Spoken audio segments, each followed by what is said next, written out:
walk us through the play where, you get ejected Saturday, but it looks like you're just trying to bat down a pass. Just kind of walk us through it from your perspective. Yeah, so I mean, just trying to basically just make a play. I mean, I saw him get ready to throw it, so I jumped up and tried to basically just try to hit it like you just said. And the instinct was just to duck my head at him, but this is what I grew up playing football, is to use your head. But I mean, that's really what I was trying to do. It wasn't any, like, I was really trying to target his head or something like that. But it was just really just instincts, just playing football. Xavier, this is Pete at AP. How are you feeling, and can you talk to us about what it was like to go through what you've gone through in order to get back on the field? I'm actually feeling a lot better. I mean, it's a really week-to-week thing. I'm feeling better each week, and I'm getting better each week. Really was just coming back in the summer. I was just really winded. My breathing wasn't really good coming back, recovering from COVID, and it was really affecting me real roughly. And then I was starting to make a little bit of progress, and I got strep, which put me back even more. So I'm really feeling good now. I'm building each week. I'm getting a lot of days stacked up together, a lot of good days and a lot of good weeks stacked together, and just making progress every week. Xavier, with Clemson 24/7. What's about your weight right now, and how far? I mean, do you feel like you're at a good weight, or are you still trying to drop some pounds? Yeah, I'm at about 270 right now. I'm definitely still working my way back down. My goal is about 255, 260, and that would be my goal for the remainder of the year. So that's where I'm at. But I have to keep making progress, like I said, every week, and just keep working with what I got. Hey, Xavier, it's Josh from the Post-Courier. At what point in your recovery did you feel like you got your breathing back on track? I would say it really started to come back, I would say around week 1, week 2, and then I was training still doing my protocol, and then I was getting back into practice a little bit, doing some handy and things like that. And that's when I started to realize I was getting my wind back and was getting back in football shape. And right now, I'm really just getting my legs back like a lot. Just having a lot of endurance, building my endurance back up in regards to actually playing football, because running and doing conditioning is a lot different than actually playing football, and that stamina standpoint. So I'm still building everything back up, and so like I said, just keep making progress every week. Xavier, this is Matt Connolly with the State Newspaper. What was it like for you mentally when you were going through everything, and then I know this was going to be a big year for you coming into your junior year? It was definitely rough at first. But I had a lot of support from my family and friends and my coaching teammates. I mean, just got to follow his plan, and this is what my journey would be, and definitely not what I planned. Like you said, it was a real big year for me. I wanted to come in and have my best and big year. But like I said, follow the journey and follow his plan, and just follow and stay the course, and do anything I can. Just control what I can control. I mean, this was out of my control this year, so I'm just doing what I can. At any point, were you worried about like if you would ever be able to get back to 100% or with the breathing or anything? Did you ever worry about that at all? No, I didn't really worry about that. I knew I'll end up being 100% regardless, but it was just the timing of it. Like it was very frustrating at first by the timing of it, because I was at a really good point after spring ball, and then dealing with the COVID stuff, it just set me back a lot, and that was real frustrating at first. But like I said, it definitely has grown me a lot mentally, and especially just really a challenge for me. Do you recall what it was like the first time you were working out or practicing and you were having trouble breathing? Like when was that? What were you doing? Like when did you notice that? Really, like the summer training when we would before fall camp and things like that, I would realize like the struggle, it would get real tight in my chest, and everything would tighten down, and I would really be struggling to breathe. So I really just had to talk to my coaches and things like that and tell them what I was going through. And when we had a protocol for me, and that's when the red shirt thing came out. And then now that red shirts were gone because of the standpoints this year, but the protocol we was having just to slowly put me back in, things like that, and it's been going great. Xavier, it's Trevor from CUTigers.com. How good did it feel to get that sack on Saturday? And I know you almost had one against Syracuse the week before, but just how good did that feel? And is there any way you can kind of quantify how close to 100% you are right now physically?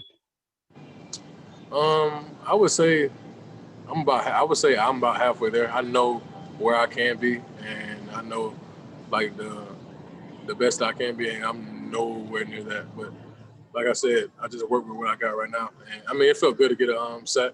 I actually did have one at Syracuse. I could have had two against Syracuse, but I missed one. But I had one last week, and I had one against Boston College this week. But I mean, it feels good just to be back out there and just going back out there and giving all I got with what I have dealing with right now. So it feels good. Xavier, how do you feel like the young defensive line has played? Obviously, you've been out. Justin's been out here. He hasn't played it. Logan moved on. Just all three of you guys have been out. How do you feel like those young group has played? And then what's it been like having, I guess, the three starters from last year now all gone? Yeah, those guys have stepped up big time. I mean, we all knew those guys could play ball way back when they came into the spring, and we knew we would have a great young D-line. And just the talent those guys have and the work that they put in is really special. I mean, just to see that those young guys come in with such a mature mindset and just coming in to work, not really paying attention to all the outside media and just coming in to work. This is a very special group of guys. Hey, Xavier, it's Josh again. Who are some of the people you rely on from like a mental standpoint to help you get through this whole thing? Basically what I was going through, I would definitely rely on my teammates to keep me motivated and stay positive and just take it day by day and keep stacking days, and my coaches, of course, and then my family and friends. I mean, just keep motivating me every day and just staying positive and make sure I just keep stacking my days and keep making progress. Xavier, this is Pete at AP again. For people like myself who've not gotten the illness, what's it like to get COVID and then get over it? Yeah, so I know a lot of people who, like some of my teammates, who really don't have no symptoms, and I was one of the first people to really get it back after spring, and my symptoms were like really bad. I had a really bad fever, and my body was really bad, feeling really weak and stuff like that. But my symptoms were really bad, and with the breathing and stuff, like I was talking about with the tightness in my chest and things like that when I was trying to work, it was pretty tough to get over. But like I said, the protocol we had was great. They had a great plan for me, and it's been going out great. Do you feel like, I don't know, you've got the antibodies, you're not going to get it anymore? Do you feel, invincible now that you've gotten past COVID? Yeah, it definitely gives me a little boost. I guess I would say, because a lot of people who like kind of scared because they haven't gotten it yet and they see what's going on. But I don't feel like I would ever get it again, and I don't feel like nothing else would really put me back at this point. I feel like I've been through it all. Xavier, this is Grace Rayner from The Athletic. Just as a follow-up, did you immediately know that it might be COVID related? Had you ever felt anything like that before when you did start getting symptoms? No, I definitely didn't know. This was really when it was new. It was back in, I think, March or April, and I was really one of the first very people to get it. And I was, this was when I had to call my athletic trainer, Danny, and told him my symptoms, and then I had to call in to Greenville, and I had to go get tested there. This was when everybody was sent home back then, right before everything started. And then they told me I had it, and I would go up the stairs and downstairs in my home, and then I would come back up and my chest would be tight, and then that's when those symptoms was coming in, and I didn't really know what COVID was back then. But now that we know, and then they told me I was positive, and then I had already went through the symptoms for about a week, and my results didn't come back for about a week or so. So I had already dealt with the bad symptoms, but not knowing it was COVID. But after that, and then realizing it was, and that's when I was really over it. The symptoms. Xavier, this is Dennis Dodd from CBS Sports. Do you have any idea how you got it? Nah, I really wouldn't be able to say. I mean, it really was just out just doing regular things that we do. I mean, unless you just live in the box, I feel like I don't really know how I could have got it. Xavier, I'm sorry. So you got it sometime in March or early April, you said, is when you think you got it. When did the total impact of the respiratory symptoms go away for you? When did you feel like you were breathing normally again? Oh yeah, I said it was around week 1 or week 2 was when it fully getting away, when I was doing the protocols ever since fall camp, and just gradually going forward every day, gradually increasing my conditioning and things like that, and what I was doing running wise. So you spent the better part of 5 months kind of dealing with it at some level. Yeah. That had to have been pretty frustrating to feel like, you know, some people are getting this and not even feeling symptoms, and here I am 5 months later and I'm still dealing with it. Yeah, it was very frustrating, like I said, but I had a lot of support behind me, let me helping me stick through it and just staying positive. I mean, it was like I said, it was with every big year coming. I was at a really great point after spring ball, and then everything just got set back and everything just fell down on me. So it was real tough. But like I said, had a lot of support behind me, and it's just staying positive. Trevor, have you talked? I mean, Xavier, have you talked to Trevor about keeping his spirits up during his bout with COVID? Yeah, after we found out, I definitely reached out to him and told him that we loved him, man, and we got him like while he's out, and we'll hold it down for him. Xavier, what was it like for you as really the whole country was talking about this virus, but you were actually living it at that time? Was it weird for you to sort of, when you turn on the TV or look at your phone, you hear people talking about it, but you're actually, going through it? What was that like for you? I mean, it was tough. I mean, just seeing people talk about it and things like that. But like I said earlier, I had a lot of support behind me and just kept staying positive. Really, that's all I really could do and control what I could control. Like I said, it was really out of my control, the whole situation. So I can only just work with what I have. Hey Xavier, it's Trevor again. If I could just ask a question about Notre Dame, just what you've seen from them on film and what you remember about Ian Book and that offense from 2 years ago in the Cotton Bowl. Yeah, so they pretty much have the same offensive line from my freshman year when we played against them. They have a really talented offensive line, a really talented offense, and Ian Book can really make some plays and really extend plays. So we have to do our best to contain him.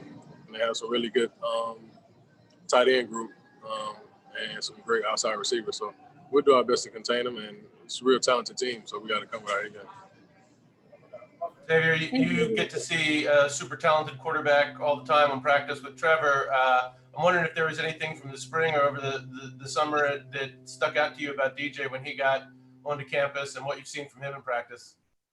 Yeah, we definitely already knew DJ was special. I mean, it was definitely a shocker when Trevor got COVID, but it really wasn't a big scare. I mean, we know DJ is a great player, and the things that he can do, we know that Clemson's going to be in great hands when Trevor decides to leave after whatever. I mean, so we know that DJ is a great player, so we really wasn't worried that much because he can make some great things happen, as you can see this past weekend. Were you surprised or weirded out to see a quarterback that's only like 15 or 20 pounds less than you are out there doing the things that DJ does? Yeah, we always we joke around with him because of how big he is, and we would say just like basically just messing with him, say he's a running back and stuff, like he can run the ball really well because of how big he is. But I mean, we mess with him a lot, give him a hard time about it, but that's just how special he is, how big he is, and just the plays that he can make and the ability he has. Hey Xavier, this is Anna with Clemson 24/7. What stands out to you about Notre Dame's offensive line and their run game with the two backs, Kyron and Chris Tyree? I would say just the experience they have, and they can really move. Like you can see them, like when they're pulling and when they're going on the outside of the block. DBs, they're not just some stiff old lineman just running out there, and that you can just dodge and make miss. They can really move and really come get you. So it'll really be a challenge for us, and we're ready for the challenge.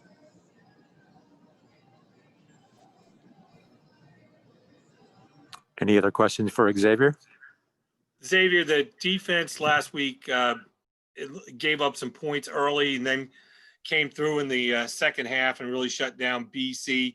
Do you think maybe the jitters of so many new faces on there, having to replace guys like Skalski and Jones who are out, do you think that's over and now everything is kind of can get back to normal in preparation for this week with Notre Dame? Yeah, definitely. I definitely think had a couple of young guys in there who really had to get comfortable in there. I mean, just going out there and asking some true freshmen to go out there and just make plays and playing that big of a stage and that big of a game. I mean, it's tough. I mean, so just going there, just letting them get comfortable, I definitely think that plays a part. So I really feel like we'll be a lot more prepared with those young guys in there next game. Hey, this is Todd in Spartanburg. I'm just wondering how tough it's going to be to watch that first half this week. It'll be pretty tough, man. I was really regretting putting my head down like that after I watched the replays and stuff like that. just the fact that I do have to sit out the first half. And I know it's pretty cold down there, so I'll be pretty cold on the sideline.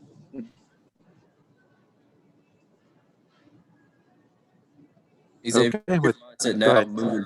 what's your mindset now moving forward, just trying to figure out this year and looking ahead to next year, just trying to get healthy and everything? Yeah, really just, like I said, just keep making progress every week and just see where I am, just help this team out in whatever ways I can this year and just see where I'm at in the year and go from there.